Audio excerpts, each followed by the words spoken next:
All right, so let me see if I can find the presentation in the windows that I have many windows open. Not that one, not that one, this one. Okay. So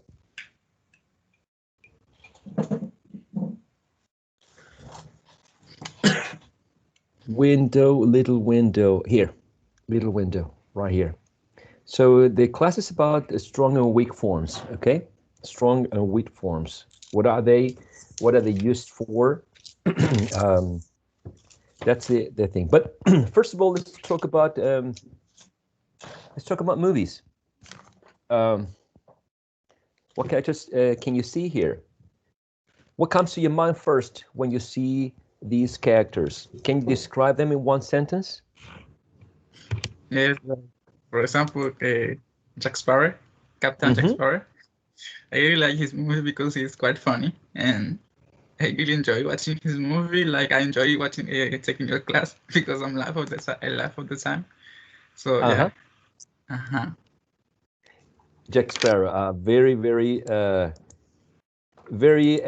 interesting character, right? Very interesting movie character. Yes. I like his sense of humor and sarcasm. It's quite ironic at the time, right? What about the character on the far right hand? Anyone is interested in saying something about or describe this character? It's a movie and book character. It's Gandalf. I think he's part of the trilogy, The Lord of the Rings, that was wrote by Tolkien. He's a magician. He tries to help. To avoid a disaster during the time of the story. Exactly. The same thing that I can remember. Magician tries to save the day, right? And he is part of these group of people. What's the name in English? A group of people that works with the same cause. The Fellowship of the Ring. Exactly. It's a fellowship. Fellowship of the Ring. Excellent. You got it, Elizabeth. And what's the character on the far left upper hand? Voldemort. Oh, the one at the Katniss bottom? Everdeen. Okay, which one should we start with? Voldemort. Okay. What can we say about Voldemort? He's wicked, dark arts master. We call them like who. You're right. So he's wicked. We call him he. Who, or he who must not be named. He who must. I am a very fan of Harry Potter. All right. Welcome to the club. No, I'm not a fan of Harry Potter, but I've grown quite interested in the character. I've watched the movie a couple of times lately. You know, we've been forced to stay within our houses, and we have had more time to watch movies in general, right? And what about the character on the far left upper hand? Katniss Everdeen, the girl on fire. The girl on fire. What else can we say about her? She's a rebel. She's like the face of the revolution of the Hunger Games. Right. The revolution of the Hunger Games. That's right. Okay. let me share with you again this PowerPoint presentation, and I try to let me finish the presentation and share again the presentation from the section that I I can type. So I really like his movie because it is very funny. I'm quoting Jolly, right? It's Gandalf. Sorry about the Gandalf. I think is part of the trilogy. Correct me if I make any mistake, right? Spelling or whatever. It's part of a trilogy of the Lord of the Rings, right?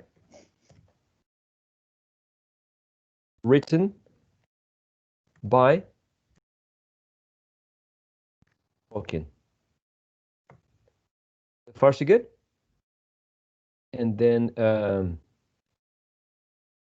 he is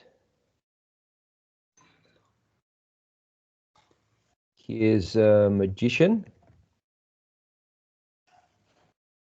He tries to help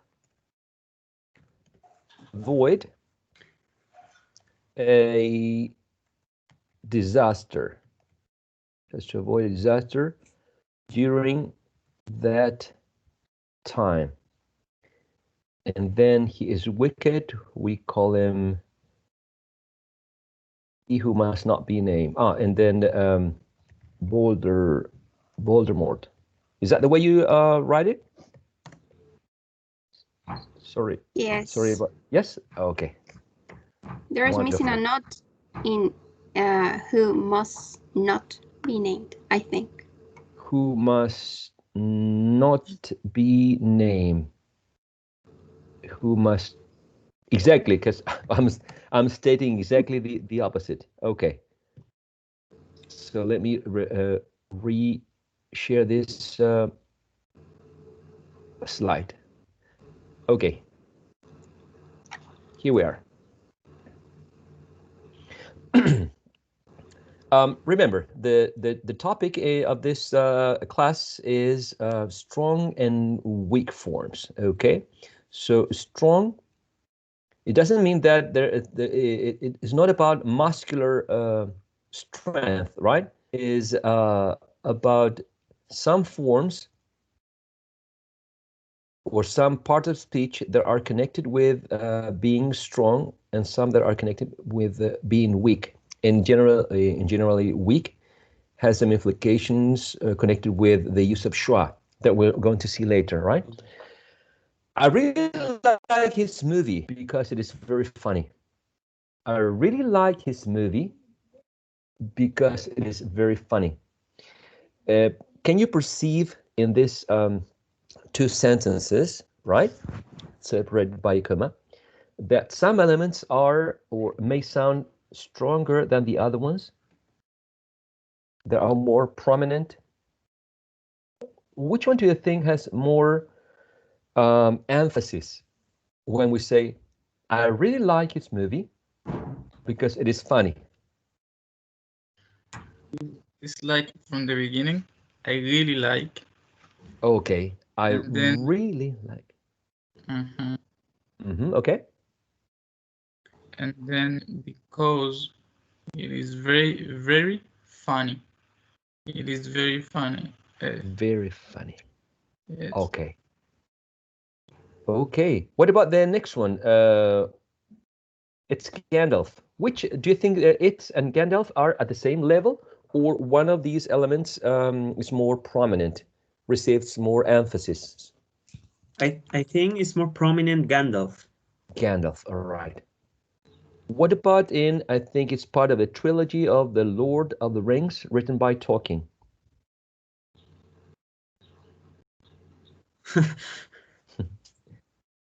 What do you think? Which elements are more prominent here? I think it's part of the trilogy of the Lord of the Rings written by Tolkien.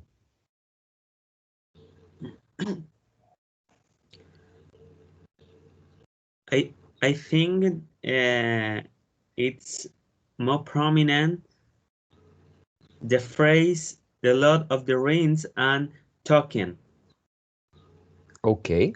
Yes, Tolkien. because it's important information, I think. Right, it's very important information. It's key information here, the name of the movie, or in this case, the book. Now, The Lord of the Rings, do all of the elements receive the same amount of emphasis? The Lord of the Rings? All of them equally, or some of them are more prominent? The Lord of the Rings. Lord and Rings are more prominent. Okay. Right. Lord and Rings are more prominent. Okay. And here's a magician. Here's a magician. Which one is more prominent here? Magician. Magician, all right. He tries to help. He tries to help. Tries. Okay, tries. Avoid a disaster during that time. Avoid a disaster during that time. Disaster. Disaster, Disaster. right? Okay. He's wicked. He's wicked. Wicked. Wicked. We call him he who must not be named. We call him he who must not be named. I think that not is more Not. prominent. Okay. We call him he who must not be named. Now, we call him. All right. We called him. We called he who must not be named. Okay. Named. Right. The girl on fire. The girl on fire. The girl. Which element or elements? Fire. Girl on fire. Girl on fire. Girl and fire. Excellent. She is a rebel. She is a rebel. Rebel. All right. The face of the revolution of the Hunger Games. The face of the revolution of Hunger Games.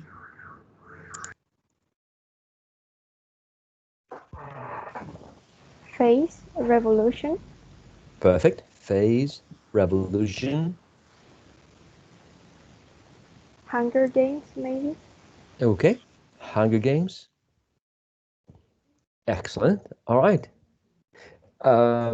If we talk about part of speech, part of speech is related to these categories of grammar categories of the words. We have verbs, we have nouns, we have adjectives, we have adverbs, conjunctions, prepositions, articles, etc., etc., right? So what do they have in common, these underlined words, in terms of part of speech?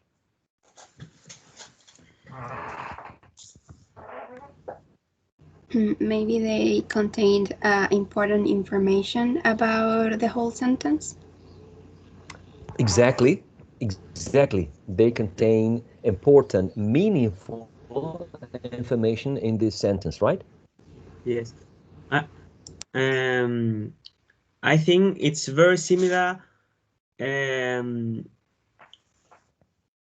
like German, because in German, for example, you write nouns with capital letters because it's important information. In English, no, but I think that is the reason we have a strong and weak parts in a sentence. What a great piece of contribution. Exactly. Just like in German, because I mean, not in English, not that the nouns are capitalized, but what a great contribution about the German language. Exactly.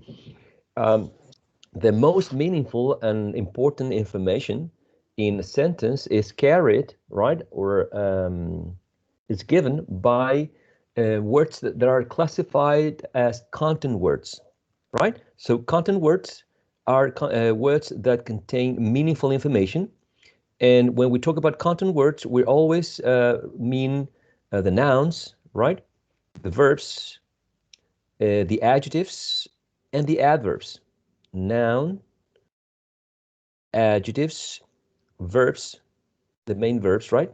And adverbs. Adverbs. So if we talk about the first sentence and we take a look at the underlined word, we see really, really. It's not like I like the movie. I really like the movie. That was Jolie said, right? Really is an adverb, right? Because it's qualifying the verb like, not just like, really like. So that's an adverb, right?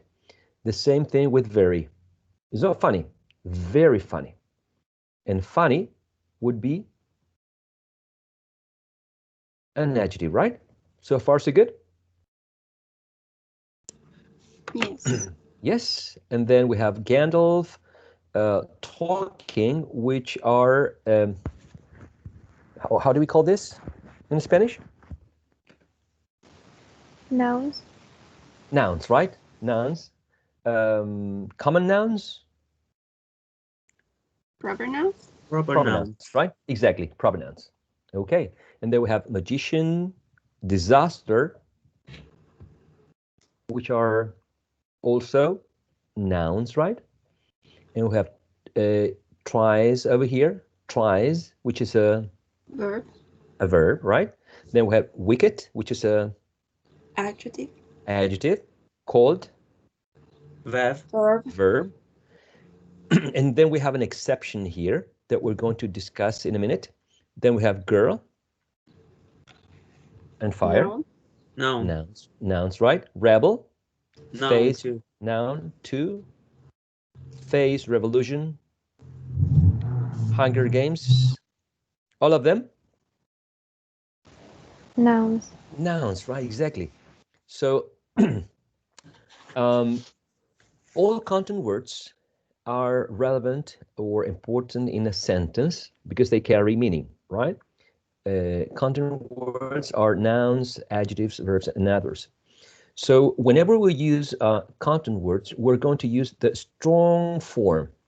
The strong form. We're not going to reduce any vowel. We're not going to reduce one vowel and turn it into a schwa, for instance. Okay, because they are the most important elements in a sentence. Now, when we use the other words that are called function words, here we're talking about articles, we're talking about conjunctions, right? We're talking about prepositions.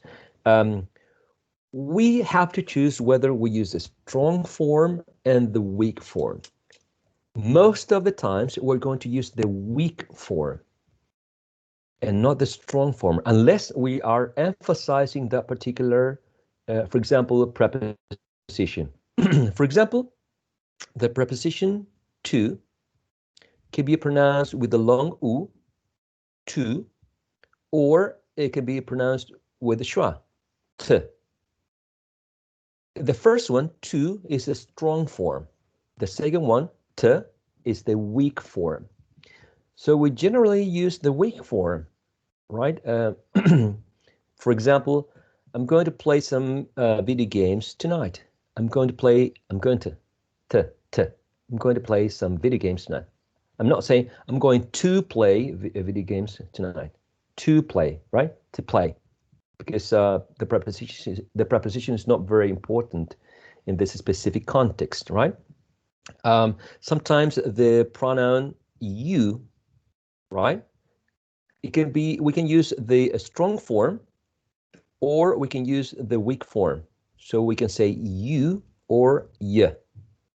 Do you like to play chess? Do you like, I'm not talking to her, I'm not talking to him, I'm talking to you. Do you like playing chess? So I have to use the strong form because I'm putting more emphasis, right, on that particular word, on that particular pronoun. Now, do you like playing chess? Do you like? Do you? Yeah. Do you like playing chess? Okay, because the emphasis shifts from the pronoun to actually the game, right? Chess. Do you like playing chess? Not volleyball, not soccer. Do you like playing chess? Right? So because in the second sentence, the emphasis is not placed on the pronoun, we can use the weak form, the one that uses a schwa, yeah, not you.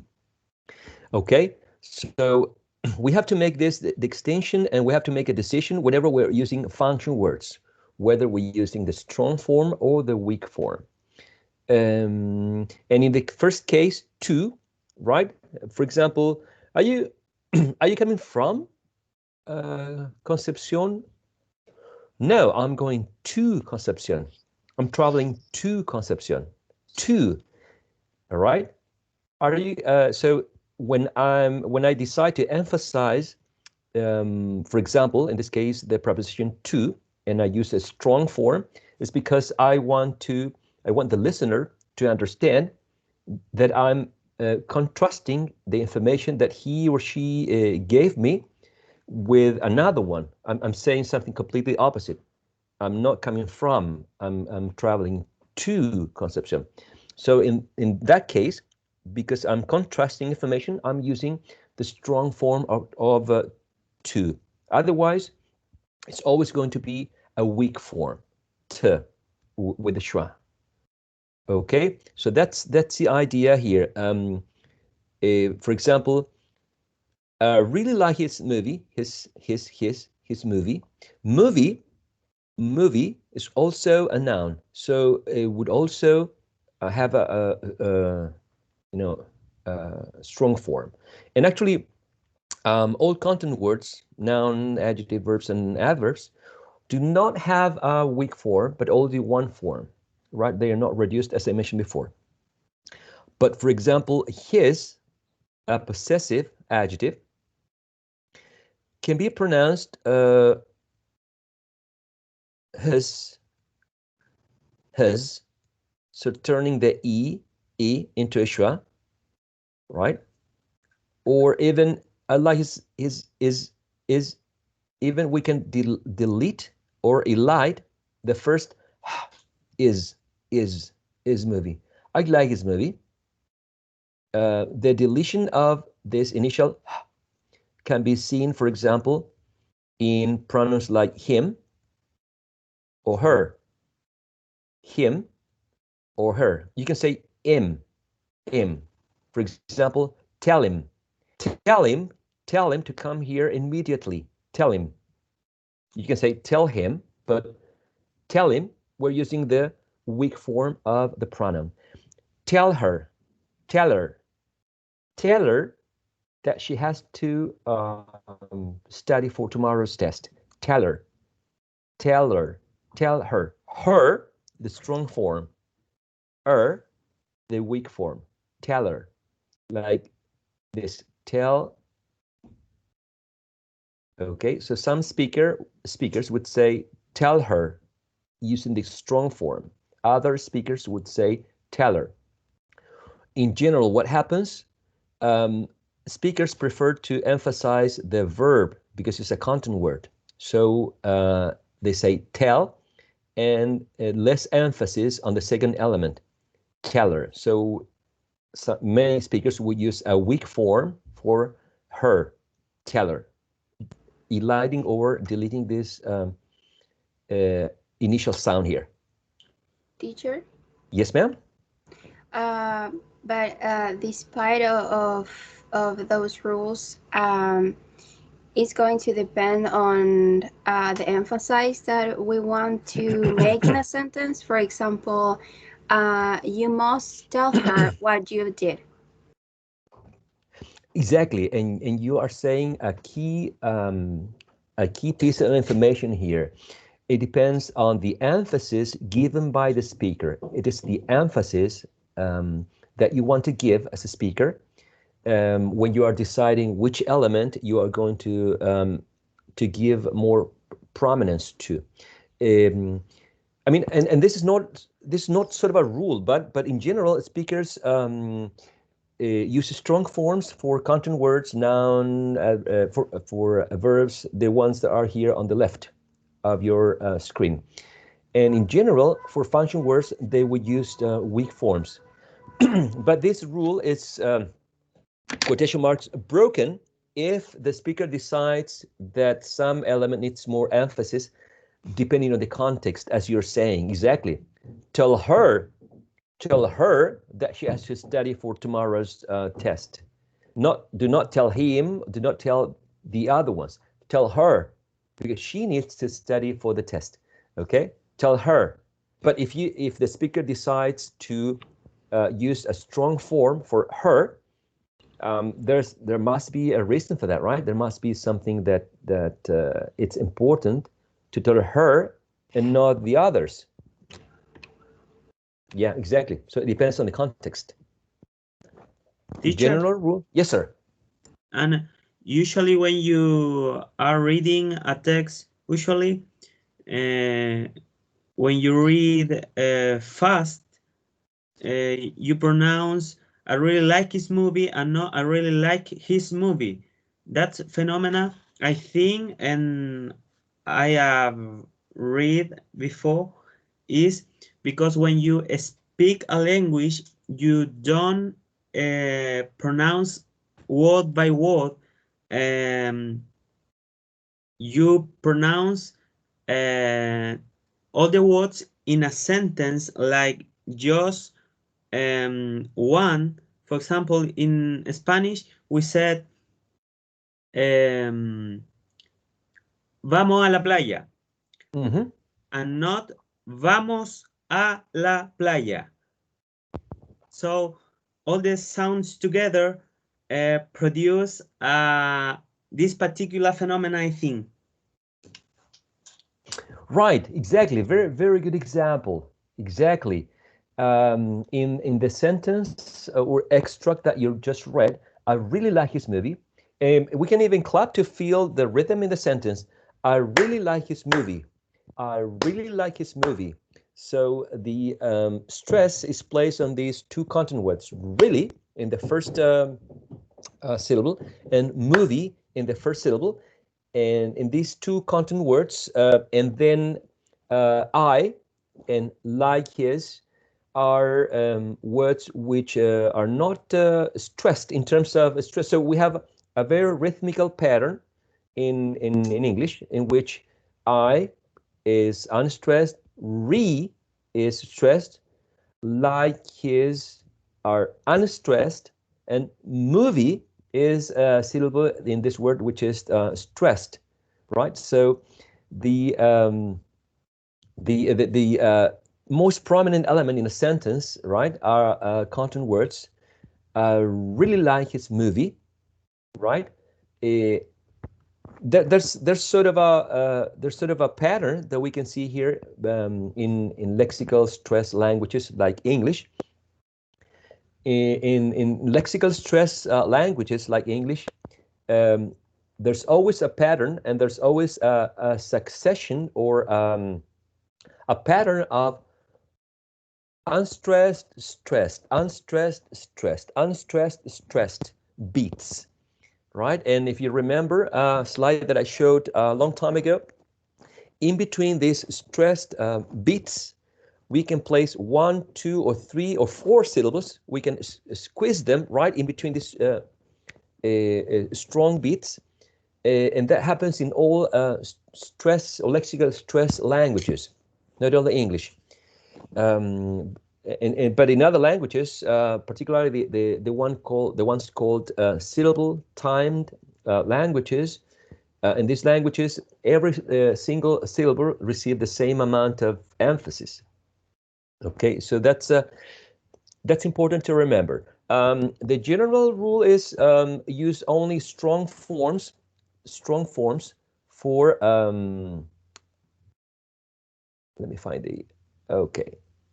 Strong forms for content words and weak forms for function words unless you are stressing one specific point. Okay, now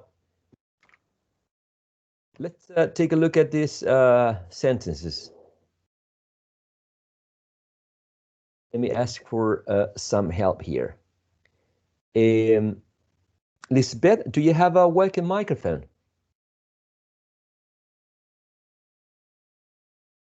Fernanda Navarro? Yeah, I'm Lisbeth? here. Okay, Yes. thank you. Lisbeth, can you read 2 sentences, please? Okay. Thank you. How many brothers and sisters have you got? And how often do you play tennis? Okay. Which elements do you think receive more prominence here in the sentence? Many. Many, okay. Often. In the second one. Okay, often. You can say often or often. Both pronunciations are accepted. And the number one, got, I think. Okay. And that's it. Okay. How many brothers and sisters have you got? How many got? Many got. Many got. Many got. If we do this exercise, we need to keep the most meaningful or relevant piece of information from this question. You need to say it in order to understand the question. If I say many got, is it clear what I'm talking about? No. So what do we need to add?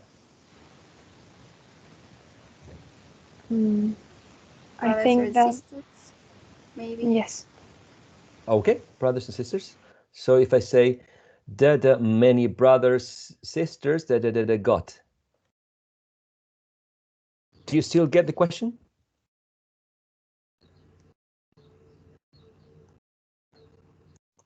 Let's suppose that I'm calling you and communication is breaking up. So there's a lot of so it sounds like many brothers, sisters got. Yes. We have Yes. I think teacher we have to we have to add have to. How? Maybe. Okay. Okay. Because if as you said before, if the communication is like going down and if the speaker say have, I'm going to have an idea of the question. Yeah, for example, if I hear how many brother and sister have, even if I don't hear you, I will know that he was asking me about how many sister and brother that I have. I don't know if Yeah, I'm totally following you. So how many?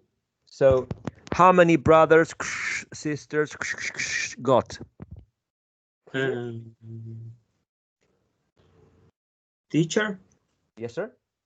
I think just with brothers and sisters and God, you can understand the question.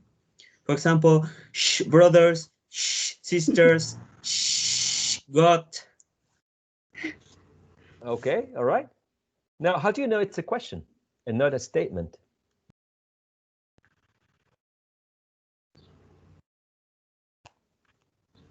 Interesting, right? So, teacher, yes, sir. the question, maybe it can be with how or with the intonation of got, like got, like Okay. up. How brothers and sisters got? Could be. It could yes, be. Could. it's possible. It is, right? Now, Yes. now exactly. Now, how many is very, very clear, very important. How many refers to a number, right? I mean, how for itself, it does not necessarily connect with the definition of numbers. It's how many, the one you need. Now let's focus on the elements that are not important, so to speak, the function words, right? We have and, all right? So and, if it's a strong word, a strong form, right? We use a trap. So we say like and, but as we notice in this context, it's not a strong form, the one that we need to use. We need to use a weak form. So instead of the trap, we used a schwa, right? And we can say and. Even we can say just an n, a syllabic n. How many brothers and just like the band Guns N' Roses, Guns and right? How many brothers and sisters? Yeah. So n with a schwa or brothers and sisters. Have, we can say with a trap, have. That's a strong form. Have, right? But we can say have as a how many brothers and sisters have you got? Some speakers even delete the initial v and use of. How many sisters and brothers have you got? Have you got? Interesting, right? Weak forms. You, long u. Yeah, weak form. How many brothers and sisters have you? Yeah, you got.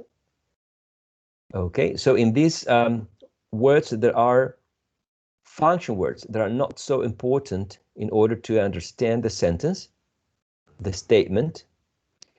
You can use, or speakers in general, use weak forms.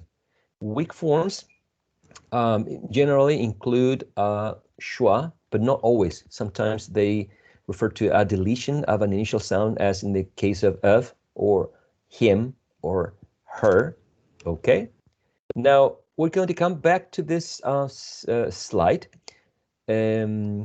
Just to clarify some, gosh, I have a terrible spelling of this slide. I apologize for this. It's then, not tan, because it's something different. Okay, I'm going to ask Miss Mijeray Poblete. Mijeray, are you here with us? I'm calling your spirit. Mijeray, can you join us for this session? Do you have a working microphone, Mijeray?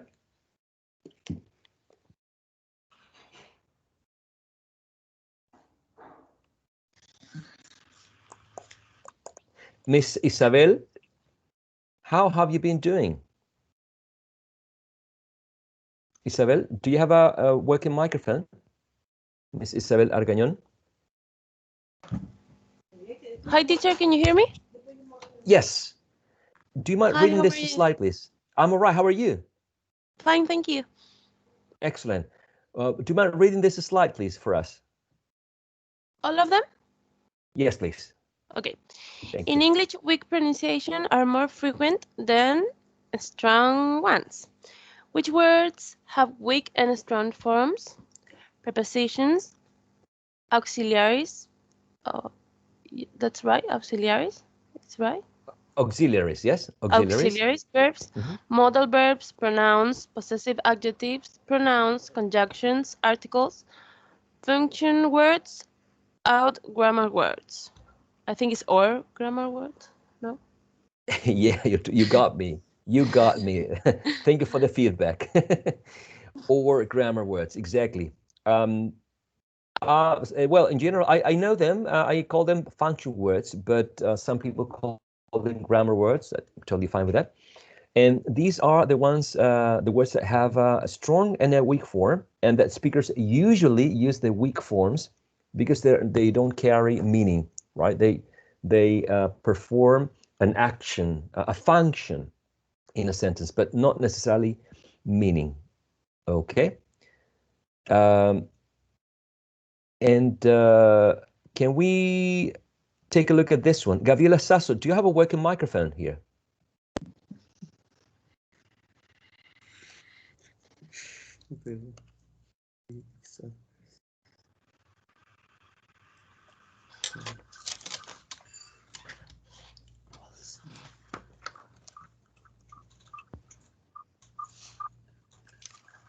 Hello. Okay, Camilo Roa. Camilo, do you have a working microphone? Yes, teacher. Hello. All right. Hello. Can you read aloud the slide, please? The false sentences. Okay. All right. While some function words have no weak forms at all, in parentheses, in, on, of, when, others have more than one weak form, depending on the phonetic context. Weak forms is not the same as contracted forms. It's with. I think that's the second one. Yes. Which words only have strong forms? Nouns, main verbs, adjectives, adverbs, contents words, or meaning words. Thank you so much, Camilo, for your help.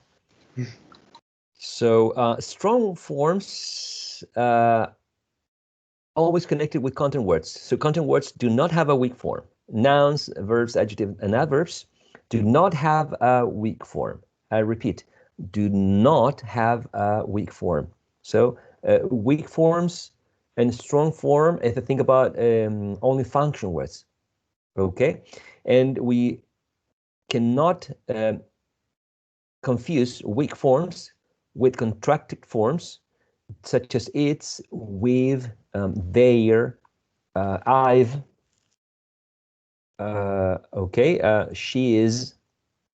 These are contracted forms. They are not weak forms, okay? They are on a different level. Some of the features that I want you to be quite knowledgeable, I want you to pay attention to this slide, and I want you to take notes if you want. The first one says the reduction in length. Sometimes you see this transcription in a dictionary, in an online dictionary. You see the verb be, for instance, all right? Just an example. Not with a long E signal with this colon, right? But without the colon. The vowel sound has the same phonetic characteristics. It's still high, it's still frontal, right? It's still with the lips quite spread. The only difference is the length is a bit shorter in a reduced syllable. Okay? Professor? Yes, sir. But the both pronunciations are the same or have different pronunciation? It's exactly the same pronunciation. The Oh, same. okay. Yeah. The only difference is the duration. In a reduced syllable, it's going to be shorter, but the characteristics that we know about this specific vowel sound, they're going to remain exactly the same. Thank you. You're welcome. Good question. And that's what you see here. You see the same symbol except the colon, which refers to the length in terms of pronunciation. The second feature is that the reduction, when we talk about reduction, right, of vowel reduction, is basically going from one vowel sound, which is usually, for example, in this case, R, right, is reduced to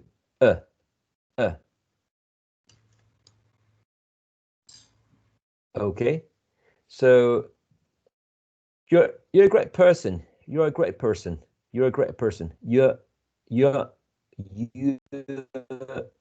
great person. Great and person are used, in this sentence as an adjective and noun, and they are used, the strong forms, right? Of course, they are used as with the strong form, and you and are, particularly are, is used as schwa. Is used the vowel are is reduced to So that happens in general in this case, that unless you are emphasizing this are, you are on duty today. You are on duty today. You're on duty today, not tomorrow. You are on duty today. Today is emphasized in this second example. You are on duty today. You're. So they are can be reduced to a schwa when R is not the focus of the meaningful part of the sentence.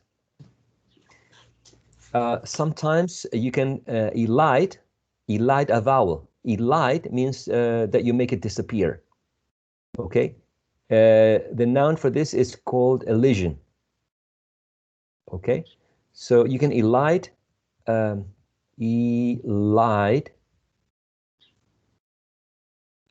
phoneme, elide. You may delete, right? So in this case, is.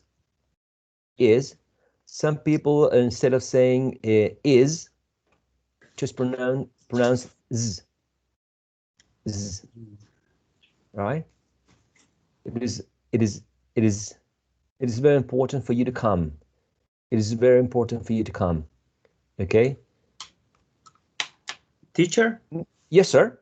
Usually you use the fifth one in the contractions?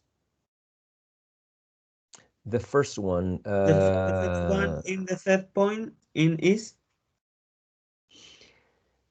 Yeah, that could be. But in general, I wasn't talking about contractions. I was talking about the full form in a sentence in which you see it is. So you go from a consonant sound to the sound z. But yes, it can also be observed in a contraction. Yes, exactly.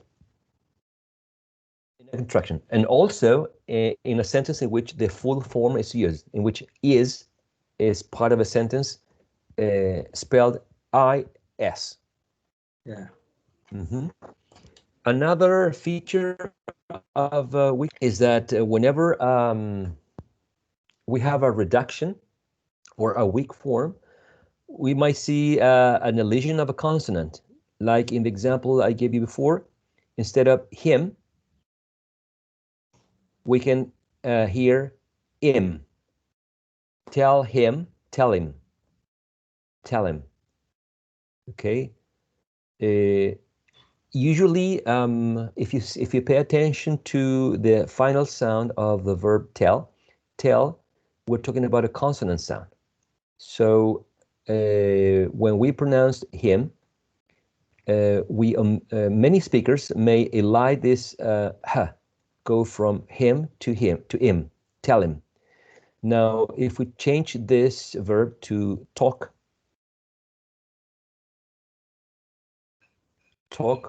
to,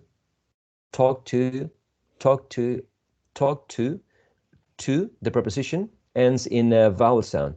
So it's very strange to hear talk to him, right? So I guess the deletion or elision of this h, initial h, right? You need to pay attention to the previous sound in the preceding word. If it's a consonant sound, there is a high probability that the sound is going to be elided. But if the previous sound is vowel sound, is as in talk to him, I would not say that the speaker is going to say to him, talk to him, right? So it's not like in every single case you're going to use him as you're going to use the weak form of him, and you're always in 100% of the cases going to say him, or the speaker that you're listening to is going to say him. Talk to him. I guess to him, not to him, to him. And in the last one, it says in those function words which have alternative weak pronunciations, right? One with a schwa and another one with a schwa and a vowel deletion. The former generally occurs before vowels and the latter before consonant sounds. Because the modal can, in general, the strong form is with a trap. Can you jump? Yes, I can, right? The trap is, sorry about the drawing here. The trap is found in the strong form. Now, can be pronounced with a weak form. So in a weak form, we can use this one, can, or we can find this transcription that has a syllabic consonant here. Syllabic is shown with this stroke below the n, replacing the schwa. The schwa is not there. Can. Like when you say, or when you hear, can you ski? Can you swim? Can you speak in German? Can.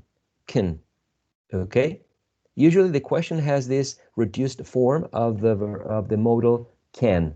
You can say, can you draw? Can you play chess? Can you dance cueca? Can.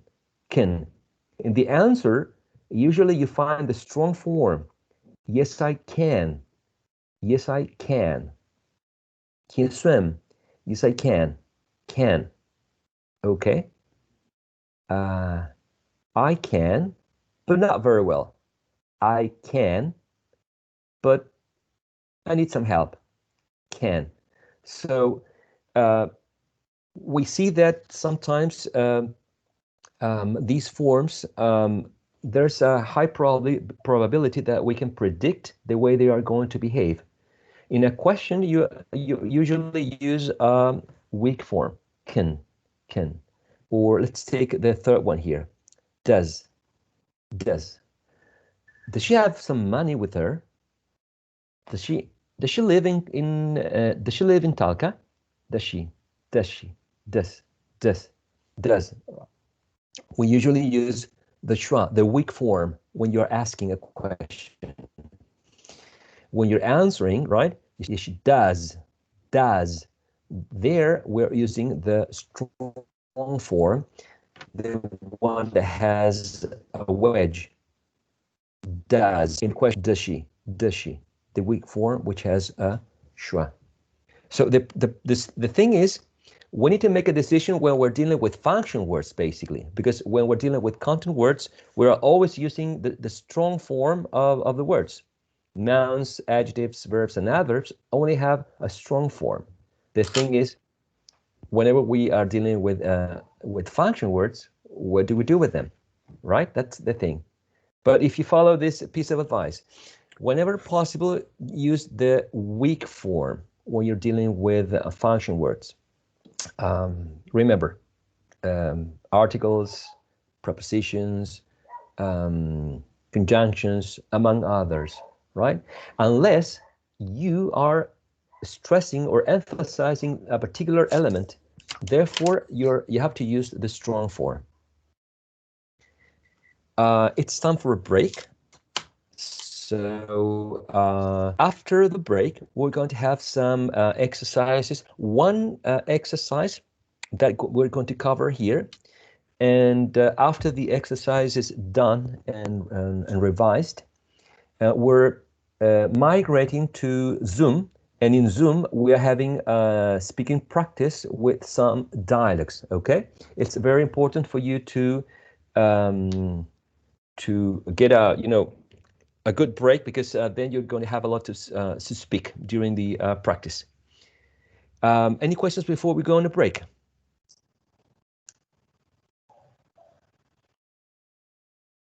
Is it too much information?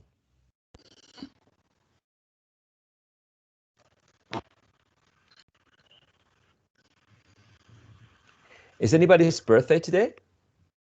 Are we having a party?